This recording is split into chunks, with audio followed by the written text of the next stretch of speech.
ఇప్పుడు 7 కోట్లు ఇస్తోంది. మిగతాది ఆ పైన ఎంత అయితే అంత కాంట్రాక్టర్ పెట్టుకోవాలన్నమాట. అలాగా ఇక్కడ కొంత అమౌంట్ రాష్ట్ర ప్రభుత్వం ఇచ్చేటట్టు, మిగతాది కాంట్రాక్టర్ పెట్టుకునేటట్టు అన్నటువంటిది. ఇందులో 2 వీలరు, ట్రాక్టరు, ఆటో జోలికి రాకపోతే రోడ్లు బాగుపడి ఈ విధంగా కనుక చేస్తే, టోల్గేట్ పెడితే ఈ 3 వర్గాల మీద భారం పడకపోతే 100కి 70-80% మంది పట్టించుకోరు. అంటే ఒకటిసారి ఇప్పుడు హైవేల మీద కూడా 2 వీలర్కి 3 వీలర్కి లేదనుకోండి, నేషనల్ హైవేస్ మీద కూడా ఉండదు, కానీ ట్రాక్టర్లకు ఉంటుంది, మిగిలిన వాటికి ఉండదు.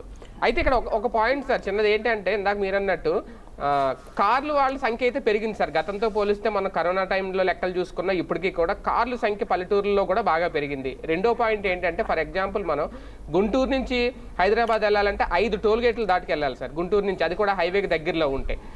ఈ 5 టోల్ గేట్లకి అప్ అండ్ డౌన్ చూసుకుంటే దాదాపు 700 ఖర్చు అవుతుంది సార్ వెళ్ళి రావడానికి.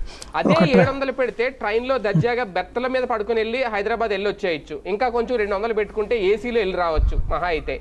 మనకి కారు మీద వెళ్ళడం వల్ల ఈ టోల్ గేట్ ఛార్జీలకే మనకి ట్రైన్ ప్రయాణం అయిపోద్ది, అడిషనల్గా మనకి డీజిల్ ఖర్చు లేదంటే పెట్రోల్ ఖర్చు. ఇప్పుడు దానికి ఈ లోకల్ టోల్ గేట్లు కూడా యాడ్ అయితే నిజంగా ఓకే, డబ్బులు ఉన్న వాళ్ళు ఇవన్నీ ఆలోచించడం అనుకోండి, సామాన్యుడు లేదంటే ఏదో కారులో సరదాగా వెళ్ళాలనుకునే వాళ్ళు అది నిజంగా నడ్డి విరిచే భారమే, అదనపు భారమే. ఇంక ఈ గొంతలు రోడ్లు అంటారా, మీ దగ్గర డబ్బులు తీసుకొని నేను గొంతలు పూడిస్తాను, మీరు పన్నులు కడితే నేను గొంతలు